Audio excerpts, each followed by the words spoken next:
అందరికీ నమస్కారం అమ్మ. ఈరోజు మనం తెలుసుకుంటున్న అంశం ఏంటంటే 7వ తరగతి తెలుగులో 11వ పాఠ్యాంశమైన బాలచంద్రుని ప్రతిజ్ఞ అనే పాఠ్యాంశానికి సంబంధించి టోటల్ నోట్స్ను చూద్దాం.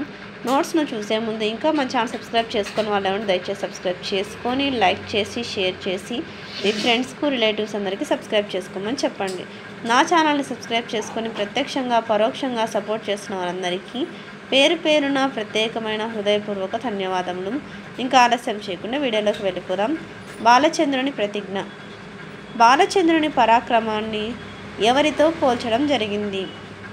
బాలచంద్రుని పరాక్రమాన్ని ప్రళయకాలంలో భైరవునితో పోల్చారు. సైంధవుని చంపి వెళ్ళిన అర్జునునితో పోల్చారు. భీముని హనుమంతునితో పోల్చారు. శ్రీరామునితో పోల్చారు. మందర పర్వతంతో పోల్చారు. రెండవ ప్రశ్న, పాఠ్యభాగ సారాంశాన్ని సొంత మాటల్లో రాయండి. ఏ పాఠ్యభాగం? బాలచంద్రుని ప్రతిజ్ఞ అనే పాఠ్యాంశానికి సంబంధించిన సారాంశాన్ని సొంత మాటల్లో రాయండి. జాగ్రత్తగా స్క్రీన్ షాట్ తీసుకోండి. మళ్ళీ చెప్తున్నా అనుకోద్దండి. మా అక్షరాలు కనుక క్లియర్ కనిపించకపోతే నెట్ క్వాలిటీ పెంచుకొని స్క్రీన్ షాట్ తీసుకోండి. మూడవ ప్రశ్న, భారత స్వాతంత్ర సంగ్రామంలో పోరాడిన ఇద్దరు వీరుల గురించి రాయండి. సుభాష్ చంద్రబోస్, ఝాన్సీ లక్ష్మీబాయి. సుభాష్ చంద్రబోస్, ఝాన్సీ లక్ష్మీబాయి గురించి ఎక్కడికక్కడ స్క్రీన్ షాట్ తీసుకోండి. మళ్ళీ చెప్తున్నా అనుకోద్దండి. అక్షరాలు కనుక క్లియర్గా కనిపించకపోతే నెట్ క్వాలిటీ పెంచుకొని స్క్రీన్ షాట్ తీసుకోండి అమ్మా. తర్వాత భాషాంశాలు. క్రింద గీత గీసిన పదాలకి అర్థాలను రాయండి. వాటితో సొంత వాక్యం రాయండి. భస్మం అంటే బూడిద.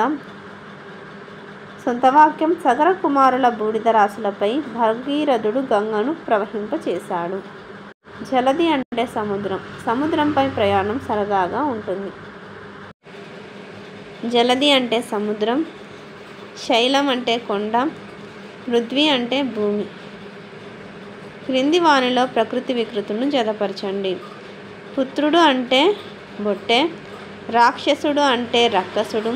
పృథ్వీ అంటే భూమి. పశువు అంటే పశువు. క్రింది పదాలకు వ్యతిరేక పదాలను రాయండి. భయం అంటే నిర్భయం. న్యాయం అంటే అన్యాయం. భువి అంటే ఆకాశం. జయం అంటే అపజయం. అందరికీ ధన్యవాదాలమ్మా. ఇంకా మన ఛానల్ సబ్స్క్రైబ్ చేసుకొని వాళ్ళు ఎవరంటే దయచేసి సబ్స్క్రైబ్ చేసుకొని లైక్ చేసి షేర్ చేసి మీ ఫ్రెండ్స్కు రిలేటివ్స్ అందరికీ సబ్స్క్రైబ్ చేసుకోమని చెప్పండి. నా ఛానల్ని సబ్స్క్రైబ్ చేసుకొని ప్రత్యక్షంగా పరోక్షంగా సపోర్ట్ చేసిన వాళ్ళందరికీ పేరు పేరున ప్రత్యేకమైన హృదయపూర్వక ధన్యవాదాలు. అందరికీ ధన్యవాదాలు. దయచేసి వీడియోని మాత్రం స్కిప్ చేయదు.